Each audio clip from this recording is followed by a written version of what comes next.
sirvió y de paso para poner en duda la reputación.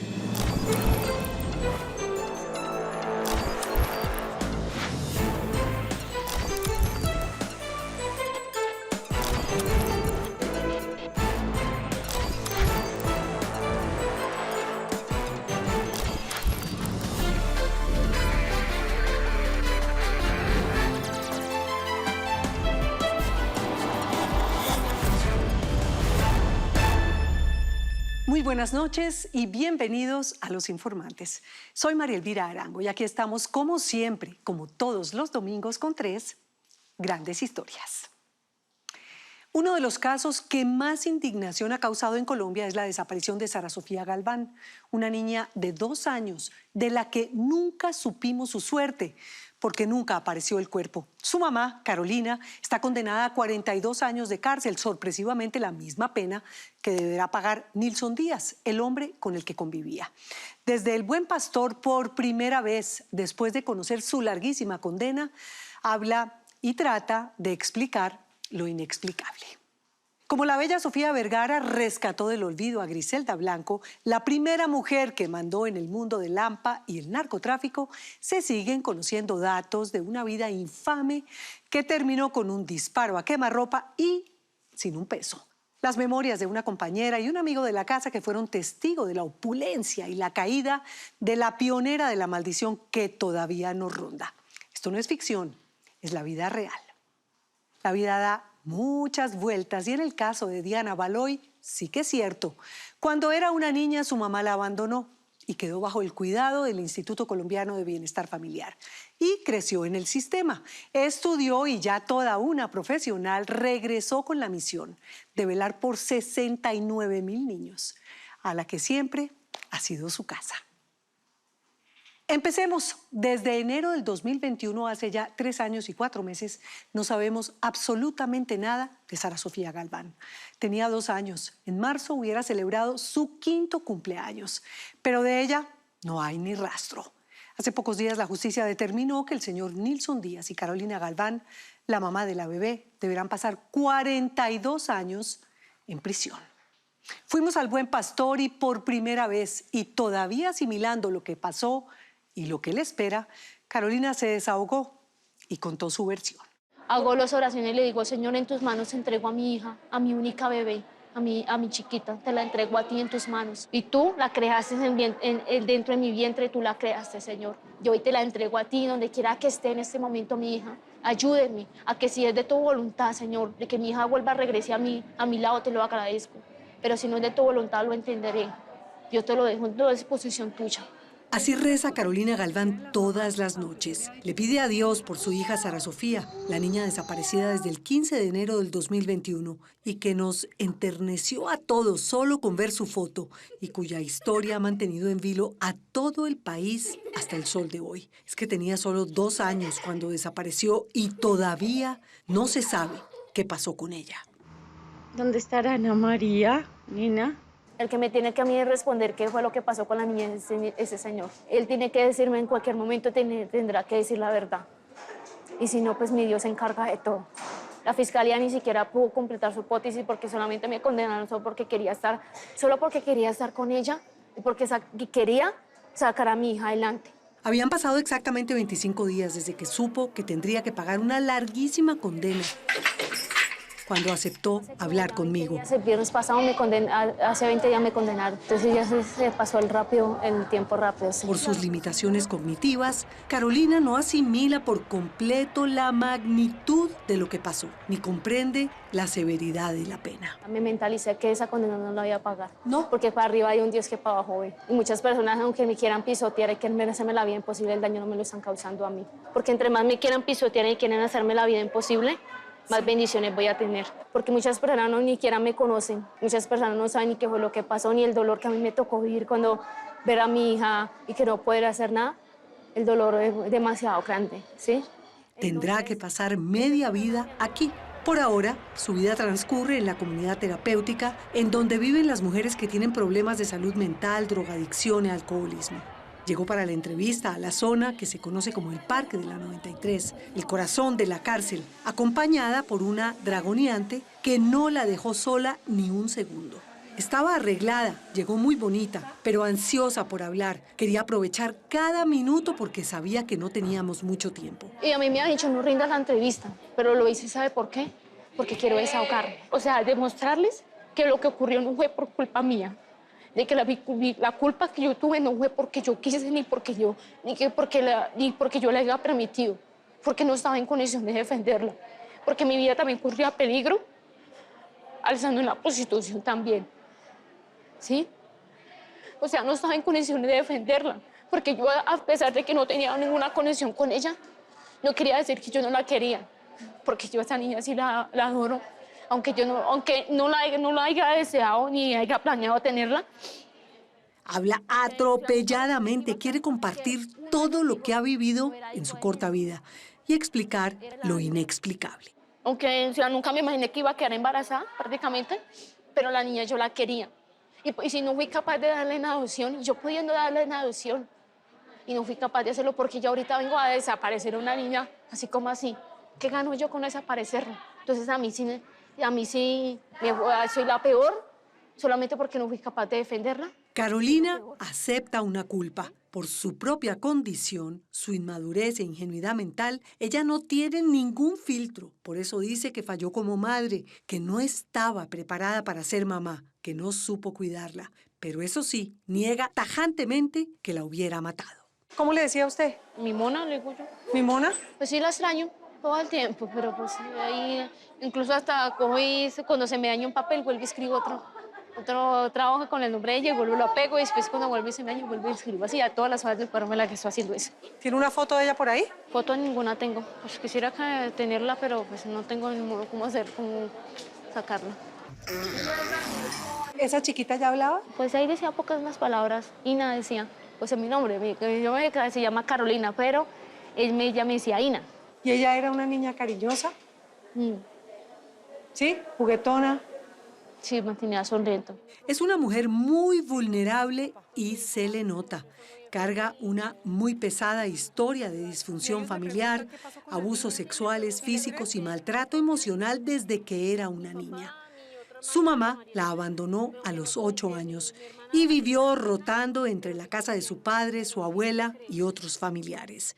Muchas personas me han juzgado sin conocerme, sin saber o sea, por qué pasó, qué fue lo que sucedió, en qué circunstancias yo estaba en el momento. Nadie se pregunta el sufrimiento que solamente porque sí, yo sé que es una niña, pero no se preguntan o sea, lo que yo también viví. Los traumas infantiles, las penurias y la falta de afecto la hicieron una mujer frágil y blanco fácil para más abusos.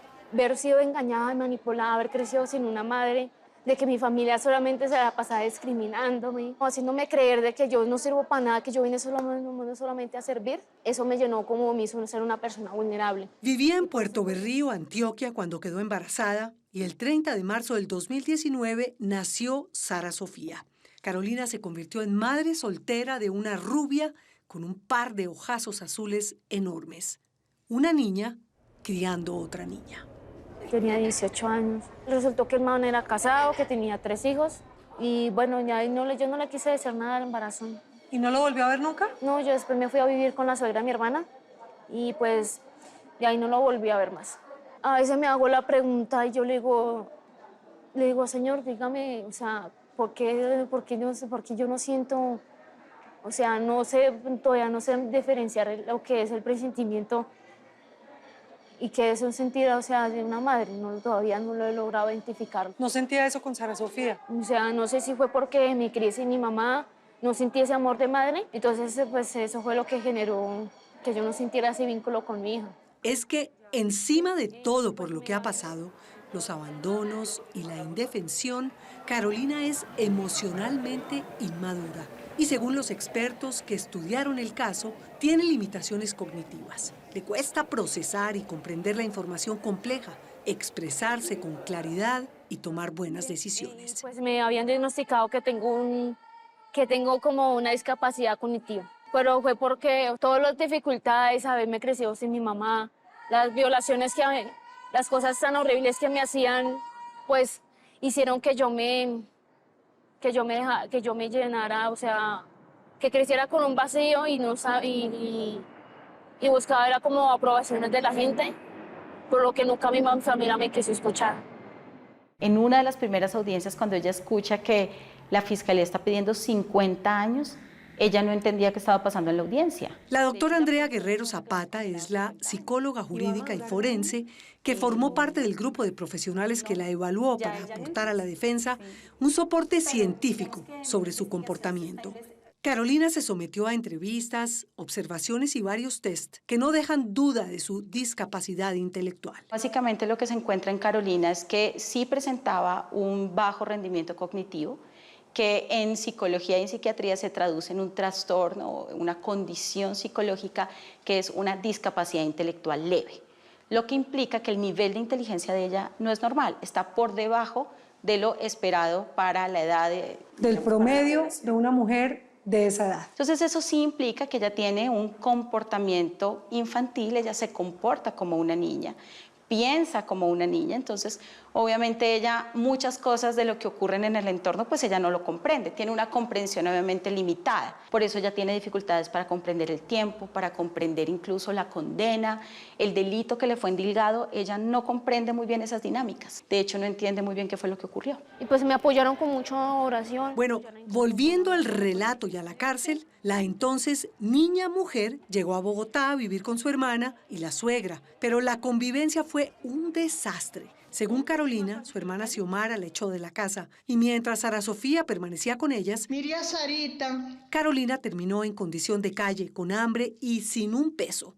Y fue ahí, como una presa fácil, en un parque cualquiera, cuando la abordó Nilson Vladimir Díaz, un señor 25 años mayor que ella. Estaba viviendo donde mi hermana me hizo que tenía que conseguir trabajo, por ese motivo me fui de la casa, pero no conseguí. Un día se me acerca y me dice que necesitaba cuidar unos niños, que le cuidara a los hijos, pero él no me dice que necesitaba, que me quería para la prostitución, porque si me hubiera dicho la verdad, que si que él me quería para solo para prostituirme, pues yo me le hubiera dicho que no, pero eso como no sabía.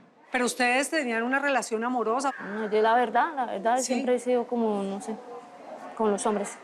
¿No le gustan los hombres? No, ni las mujeres, siempre he sido como hacia un ladito hacia los hombres. Pero me tocaba estar con él, porque lo que quería era que yo lo prostituyera. Como él no podía hacerle el trabajo que yo podía ejercer, entonces él necesitaba para que yo entre a la prostitución para conseguir plata. De esa plata que yo ganaba prostituyéndome, con eso le pagaba el arriendo. Se fueron a vivir juntos y un mal día, con ganas de ver a Sara Sofía, la recoge donde su hermana y la lleva a la casa que comparte con Nilson y sus 3 hijos, uno de ellos con discapacidad.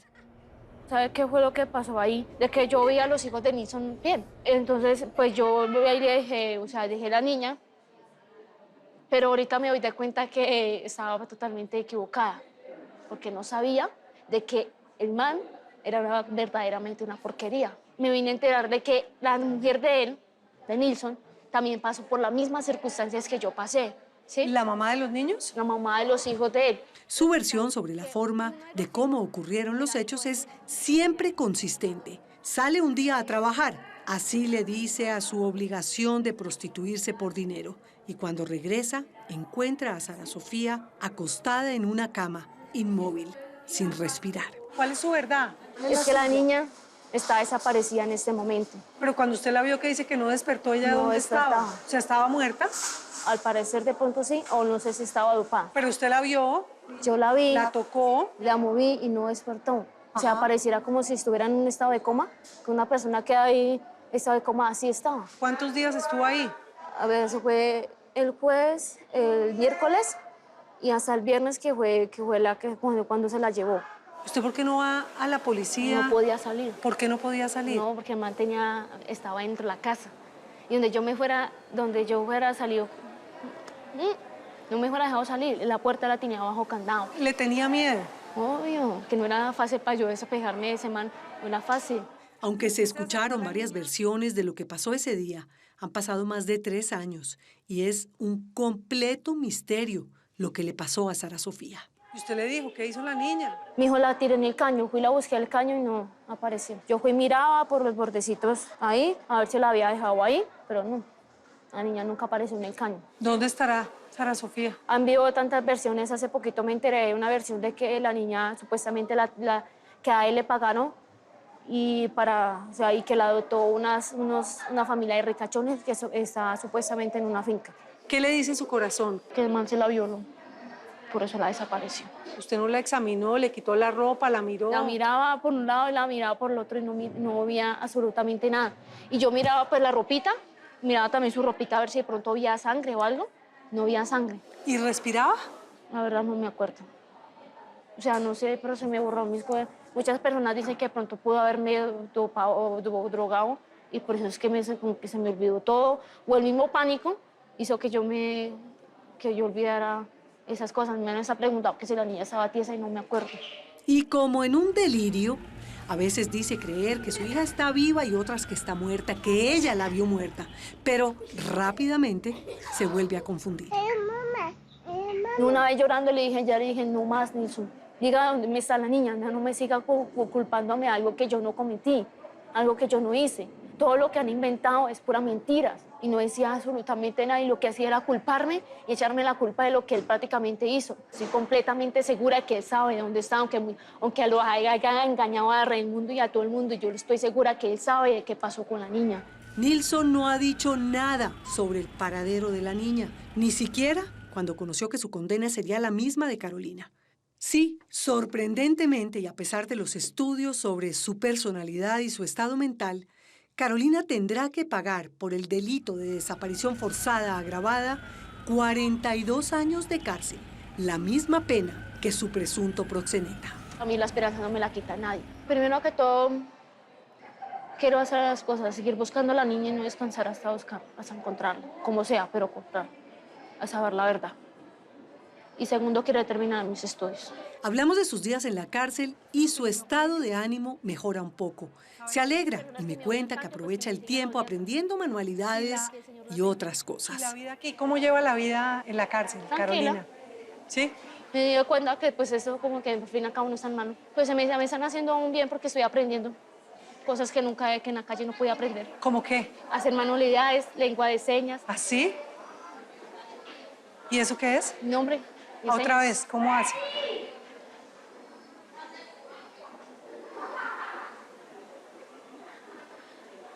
¿Qué me dijo? Nombre de mi hijo. Entonces aquí estudia. Aprendí a hecho coreografías, participé en obras de teatro. Se ha adaptado bien, aunque nadie la visita. Extraña a la señora Ana, la suegra de su hermana, pero no tiene a nadie más para extrañar. ¿Y cómo ha estado de ánimo? ¿Cómo se siente? ¿Hoy cómo está? Yo me siento tranquila, feliz, contenta, motivada, aunque me hagan la vida imposible. Porque decidí que no me voy a marcar la vida por lo que me digan las personas ni lo que crean de mí. Voy a mostrarles mi felicidad, mi amor y mi cariño a pesar de que me vean como lo peor. O sea, tengo mi corazoncito, a pesar que está lastimado, sigue ahí con su humildad. No ha cambiado.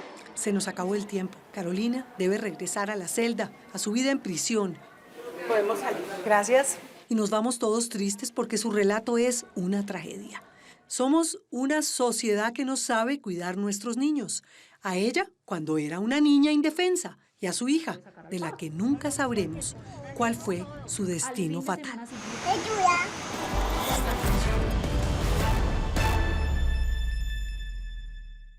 La defensa de Carolina interpuso un recurso de apelación contra la sentencia en primera instancia que la condenó a los 42 años de prisión. Ella no pierde las esperanzas de que tengan en cuenta su condición psicológica y ojalá revisen el caso con una perspectiva de género y que se haga justicia. No se vayan, memorias de Griselda Blanco, el mal hecho mujer. Nos vemos, los espero después de comerciales. Ana Griselda Blanco Restrepo fue la primera mujer que por allá en los años 70 empezó a inundar de droga a los Estados Unidos. Cielo Marín fue una de sus mejores amigas y es una de las pocas personas que sobrevive a la matanza en que se convirtió la desenfrenada codicia por tener más de todo. La nena Arrázola la visitó y también a uno de los mejores amigos de los hijos de Griselda para saber más sobre el imperio mafioso construido sobre esa maldición que aún todavía nos ronda. Eran jaladores que iban a joyerías, bueno, todas las amistades de ella eran duras en eso. Ya cuando empezó a llegar ya la marihuana, eso eran maletadas que llegaban, eso las desbarataban y las metían por los incineradores que habían, que era por donde botaba la basura.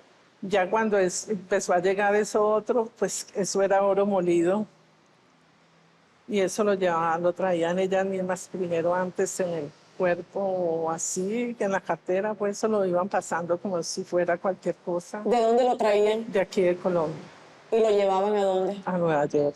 De carterista a narcotraficante podría ser el inicio, o mejor, el resumen escueto de la vida de Griselda Blanco. La matrona de la mafia que sacaba cocaína hacia Estados Unidos como si nada. Así la recuerda Cielo Marín, que era tan amiga de Griselda que se trataban como hermanas.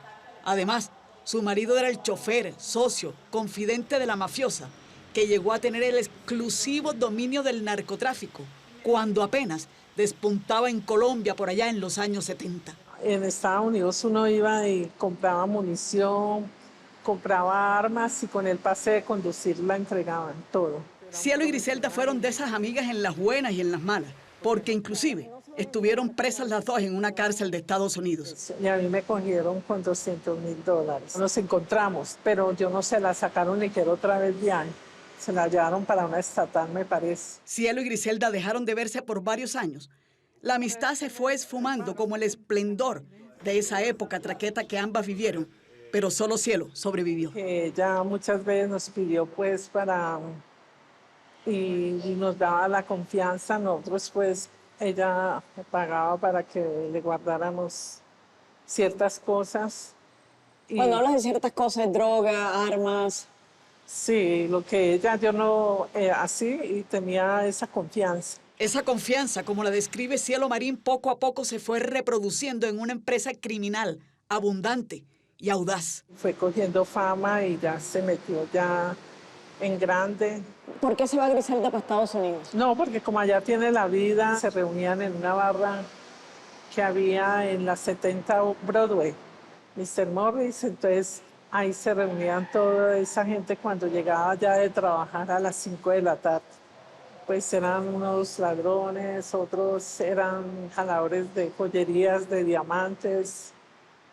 Pues en ese entonces Estados Unidos era muy sano y hacían esas cosas y nada, pasaban desapercibidos. Toda esa gente era de Griselda como Carlos Escobar, este mismo que fue el esposo de Cielo y quien se convirtió en su sombra. Y por eso, Cielo y Griselda fueron tan amigas. Además de Carlos, sus otros lugartenientes eran sus vecinos en el barrio Antioquia. Metían droga, compraban armas, robaban joyerías y pasaban largas temporadas en Estados Unidos. Ni hablaba inglés, ella nunca aprendió inglés. Aprendió, eso sí, a traquetear y desde muy joven además. Ella empezó con poquito porque ya empezó, era la marihuana y mandaban era gente, hombres en maletas, las traían en viajes.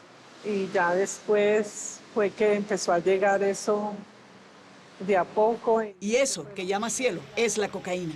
Y empieza a incomodarse un poco con la entrevista. Que me da un susto que de pronto vengan a mi casa a mí a matarme. Vio tanta sangre, tanta mafia, tantos disparos, que a sus 76 años no ha logrado disimular el miedo y esos malos ratos que pasó por culpa de esa droga maldita que aún tiene cautivado a este país. Hicimos una pausa y siguió. Y le pregunté por Carlos Trujillo, el primer marido de Griselda, y que si fue verdad que ella lo mató. No, ese señor le gustaba la caza y la pesca y se quedaba con el mojado. Y llegó un momento que ese señor se enfermó y le dio un paludismo y una fiebre y Carlos lo llevó al Elmore, al hospital Elmore de Queens y allá ese señor murió, pero ella no lo mató, no, ellos se querían. Por esa época ya habían nacido Uber, Osvaldo y Dixon, hijos mayores de Griselda.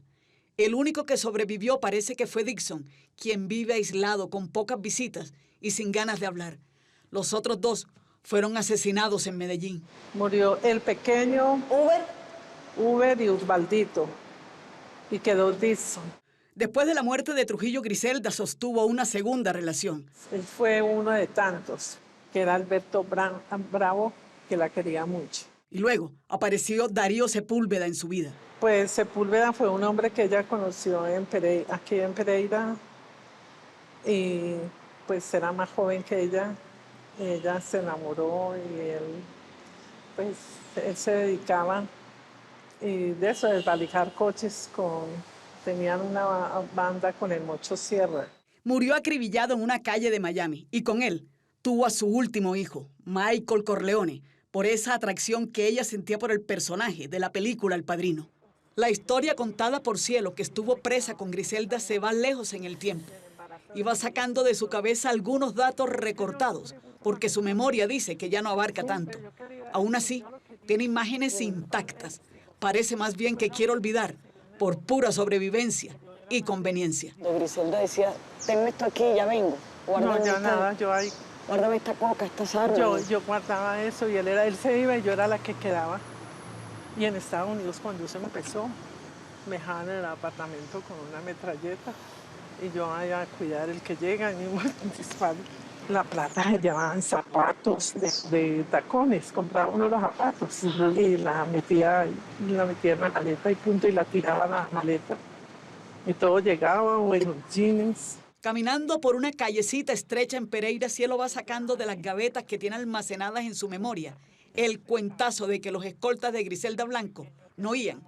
Parece inverosímil, pero ella lo cuenta con tanta seriedad que al menos hay que ponerle atención a semejante historia. ¿Cómo era el tema de los sordomudos? Los sordomudos era porque el silencio, ¿qué iban a decir? Entonces eran los guardaespaldas y ¿qué les iban a preguntar si no hablaban y eran mudos? Y faltaba todavía oír cuando Griselda se hacía pasar por muerta.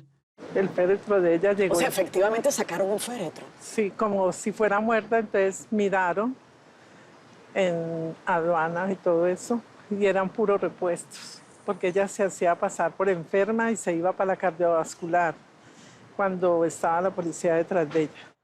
Aquí, en este paseo, le pueden dar a uno las 1500 oyendo las historias de Griselda Blanco y de la misma Cielo Marín, viendo las pintas que se ponían en aquella época de esplendor mafioso que confundió la ostentación con la elegancia. Ella era bajita, gordita, la carita gordita. A ella le gustaban mucho los sombreros, ir a los toros. Eran los nuevos ricos de Medellín y se daban el lujo de vivir en Nueva York. Griselda había empezado sus andanzas criminales, según cuenta Cielo, con Miriam Pájara y con Leonela Arias, dos mujeres paisas que no sobrevivieron a la ambición. Pero las tres mueren asesinadas, ¿verdad? Sí, las tres. Primero Miriam. Y después, a los 4 días, doña Leonela. La admiraba, como admiraba a Leonela, la admiraba a ella y admiraba a muchas. Porque para eso hay que tener muchas agallas que no tienen muchos hombres. En realidad, más que agalla fue la maldad, la atracción fatal hacia el engaño de la droga y su plata ensangrentada. Carlos Castaño, así se llama, y además le dicen el Tuzo, es un DJ de Medellín, y fue amigo de Osvaldo, uno de los 3 hijos de Griselda. Ambos eran adolescentes y andaban en moto a toda velocidad, jugaban Atari y comían hamburguesa todo el día. ¿Cómo era la casa? La casa llamaba la atención primero porque era única, era blanca. Y segundo, tenía lo de que te digo, el sistema del garaje, que no lo tenían las otras casas. Las otras casas eran una reja y una puerta. En cambio, esta era abajo, el garaje grande, unas escalas aquí, aquí se veía un balcón. De ahí que sale la casa del millón. ¿Y Osvaldo vivía allí? Osvaldo vivía ahí. Y Uber. Griselda siempre ha estado en Estados Unidos. Griselda venía, iba y se iba, pero no permanecía en Medellín. Cuando tú veías a Griselda, ¿qué impresión te daba? Me llamaba mucho la atención la mano de alhajas. Sí, y el reloj como tan apretado. Yo decía, pero ¿por qué se ajustan? El reloj era un Orient, en oro. En ese tiempo esas esclavas, esas cadenas y los carros. Yo a ella en ese tiempo le conocí. Eso era un Falco, eso era un Ford Falco, es que eran automóviles. Carros llamativos y de marcas exclusivas que en esos años 70 y 80 muy pocos podían tener. Pero Osvaldo y Uber ya tenía Yamaha, TTs. Tenía 2 TTs, una amarilla y una anaranjada. La plata se les notaba y no la escondían. Medellín se estaba inaugurando en esa economía mafiosa Y Griselda Blanco fue una de las fundadoras de ese eterno cartel que ha tenido cientos de jefes y sigue tan campante. Sus hijos ni se preocupaban por esconderse. Una moto valía 100.000 pesos, para nosotros era mucha plata. Pero ver uno que le entregan a Osvaldo y le entregan 200 millones de pesos, o sea, se llevaron unas maletas y enseguida nos entregan efectivo y traíamos 200 millones de pesos en el 80. ¿Y qué hacían con esas maletas? Esas maletas se las entregaron a Uber, porque Osvaldo, pues, que mi hermano nos mandó a hacer esto, que vamos, y entonces hacíamos eso. Pero nosotros, entre nuestras cosas, así, y de ahí, bueno, ¿nos vamos a ir qué? Vámonos a comer hamburguesa. Supo también de Leonela, la amiga de Griselda que fue acribillada en un quinceañero por allá en los turbios años 80. Vio el ascenso y la caída, y luego se enteró de la muerte de Uber y de Osvaldo en las calles de Medellín. Primero mataron a Leonela, después lo mataron a ellos. Nos dimos cuenta de que ya la cosa en Estados Unidos estaba maluca con Griselda porque el mismo Osvaldo nos dijo a nosotros que ya no podía salir a montar en moto ni a correr. Y entonces ya nos dimos que la cosa estaba como peluda, o sea, estaba jodida. A Uber lo matan primero. El Tuzo y Cielo conocieron de cerca estas casas en el barrio Laureles de Medellín, que hoy son un comercio más. Las fachadas se mantienen más o menos igual como las recuerdan ambos personajes, que entraban y salían. Los dos garajes, los ventanales que en esa época eran la gran novedad, y escaleras para acceder a la entrada principal. Ni se nota que haya sido la casa del $1.000.000, como la describe el Tuzo. Y yo le decía a mi mamá, que en paz descanse, que esas mismas lámparas se las vi en la casa de Griselda, que eran las gotereras. Ah, claro. Con un poco de Como cositas si fueran colgando. lagrimitas. Sí, eso, lagrimitas. En la sala me impresionó una muy grande así, y el comedor era un Luis XV, pero muy grande, el comedor de allá de la casa de ella. Y Sí. a uno ver esos monstruos de baldosas en esas casas, uno decía, ¿esto de dónde lo traen? Y ya no queda nada de ese esplendor fantasioso y embustero. A Griselda la mataron aquí el 3 de noviembre de 2012 desde una moto. Había nacido en 1943. Fabricó un imperio criminal que le dio para vivir a sus anchas, pero no le dio la eternidad. La bala la encontró aquí, cayó, sin hijos, sin marido, sin tantos amigos, con ese esplendor evaporado y el lujo completamente desvanecido. La viuda de la mafia, la reina de la coca, la doña, y tantos otros apodos que tuvo en vida. Se llamaba Griselda Blanco y fue la dueña de la droga y de los delincuentes. Y de ella queda una historia impregnada de leyenda, pero también un cuento que no fue de hadas, sino de villanos y de terror.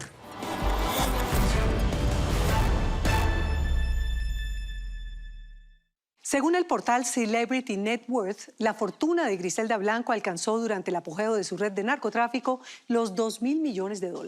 La página la ubica dentro de los 50 criminales más ricos del mundo, por encima de famosos gángsters como Al Capone. No se vayan, el buen hijo vuelve a casa. Diana Valoy, su experiencia al servicio de los niños sin hogar. Nos vemos después de comerciales. Los espero. La directora de protección del ICBF es una hija del sistema. Diana Valoy sabe lo que significa crecer sin una familia. Aunque muchos años después de su abandono tuvo noticias de su madre, ella ha convertido el bienestar de los niños sin hogar en el propósito de su vida. Como el buen hijo, regresa a casa. Diana Durán conoció el talante y la fuerza de la mujer que vela por los niños del Estado. Cuando le hablo a la policía, llega una policía de infancia y adolescencia y me dice que me tengo que ir con ella. Entonces yo le decía que yo no me iba a ir con ella, que yo tenía que esperar a mi mamá porque mi mamá iba a volver. Y bueno, la policía quería que yo saliera como por mis propios medios, pero pues yo no salí nunca, así, y me sacaron.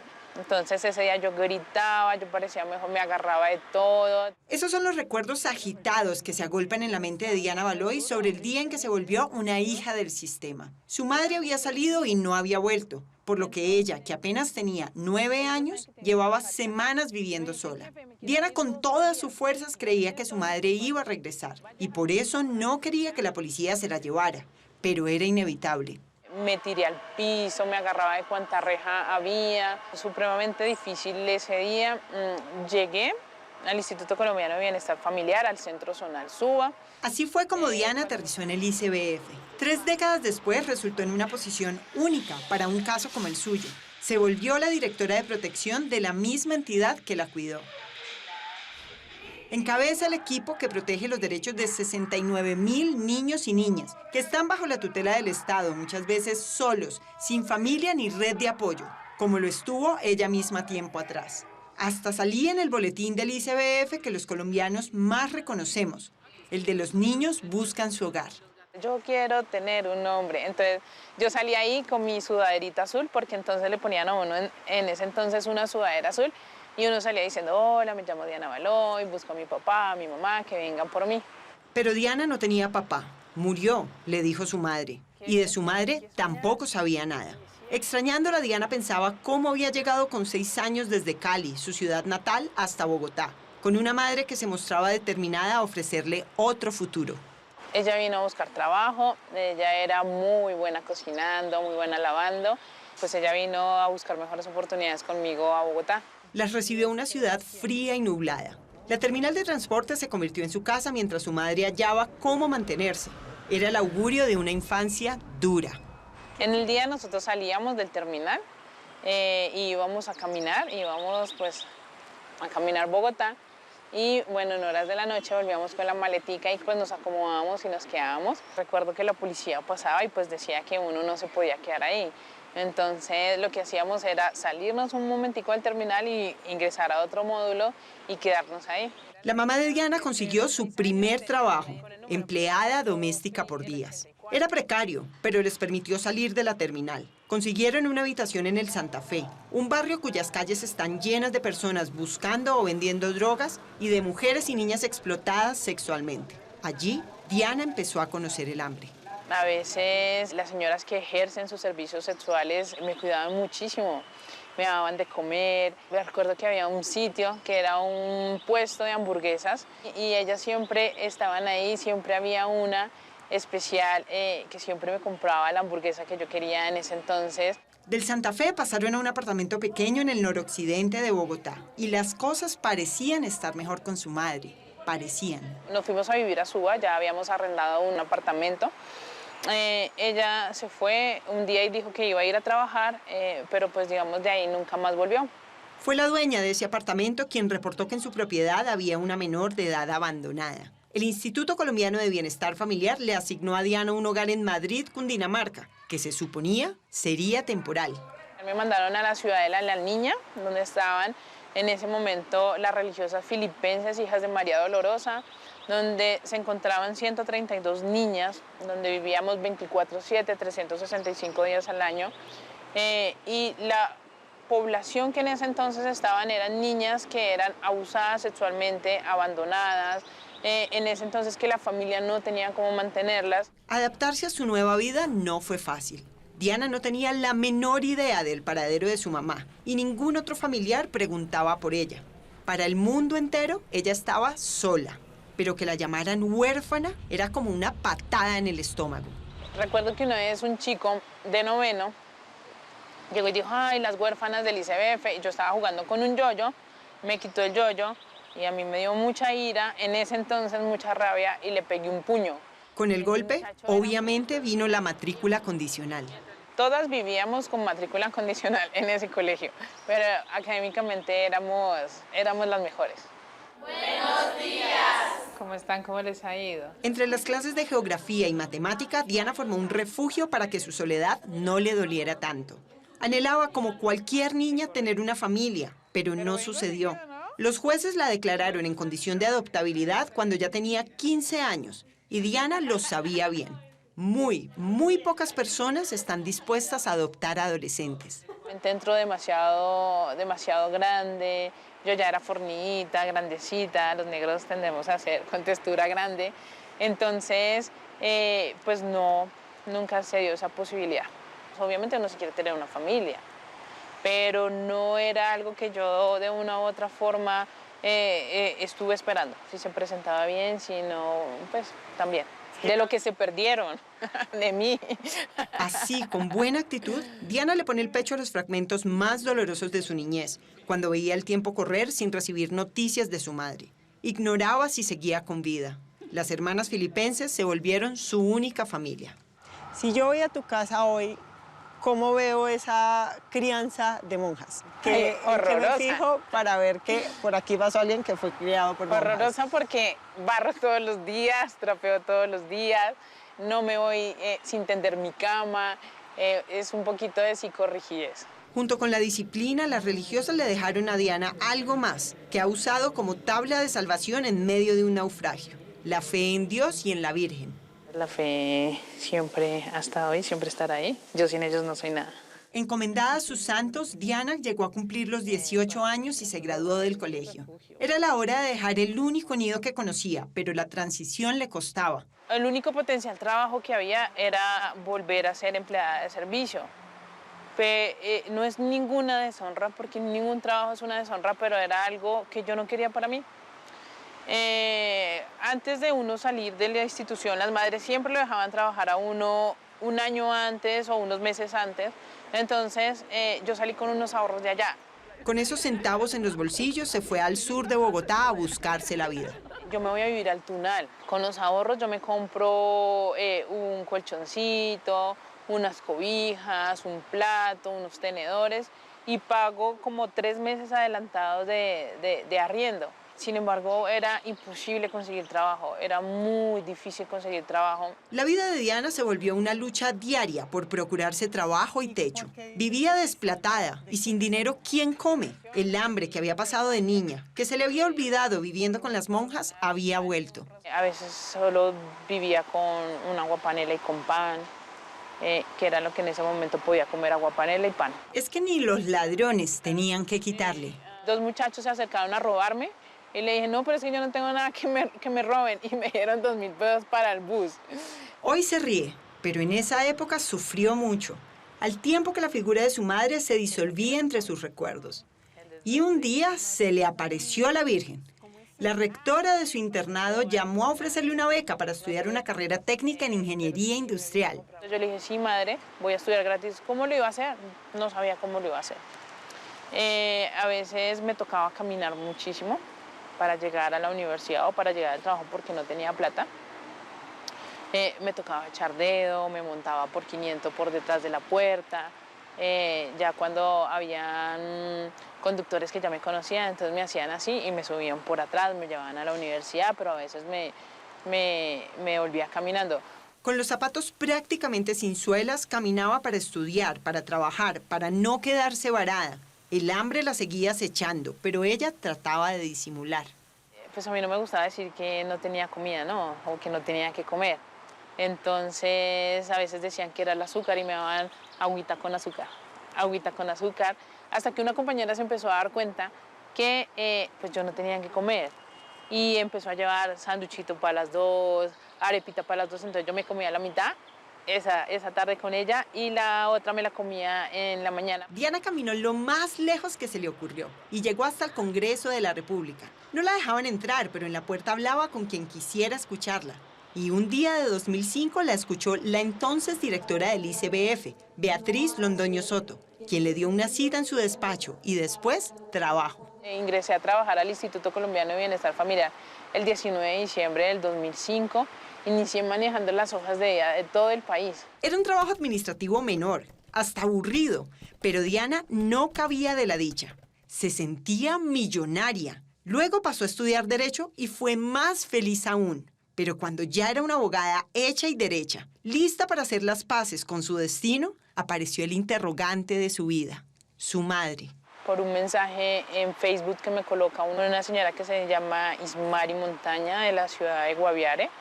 Y entonces me escribe, hola Carolina, si usted es la hija de Nancy Baloy, comunícate con este número telefónico. Wow, eso fue como un baldado de agua gigante.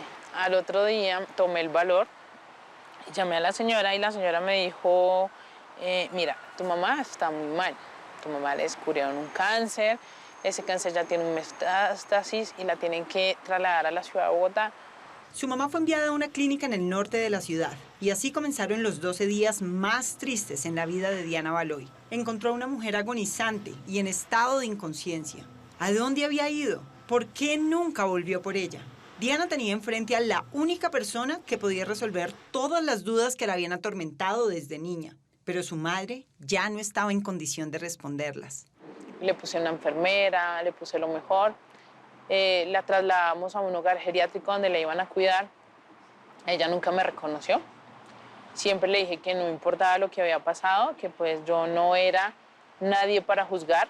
15 días antes resulta que había ido a misa y la liturgia del día era que tocaba honrar a padre y madre. Y yo me acordaba de eso. ¿Entonces nunca supiste qué pasó? Nunca supe qué pasó. Hace más de 25 años yo no sabía absolutamente nada de ella y llegué a cuidarla pues prácticamente hasta su último día. Diana vio a su madre poco en vida, pero tuvo la grandeza de acompañarla en su lecho de muerte y de despedirla sin rencores. La maternidad propia no es para ella una duda urgente, aunque de vez en cuando piensa un poco en ello. Creo que pronto adoptaría, ¿sabes? ¿Ah, sí? A una negra así con crespos. Sí, eso sí. De pronto en el futuro, una negrita de pelo crespo tenga la fortuna de llegar al hogar de Diana para que le dé el amor que tanto añoraba para ella. Mientras tanto, desde mayo de 2023, ella se levanta todos los días a trabajar para que los niños del sistema de bienestar, al que ella misma un día perteneció, tengan lo que necesitan, como psicólogos y defensores de familia, o fondos para ir a la universidad si no son adoptados. Es un trabajo difícil, de recursos limitados, pero Diana quiere decirle al universo que en la vida, también para bien, todo se devuelve.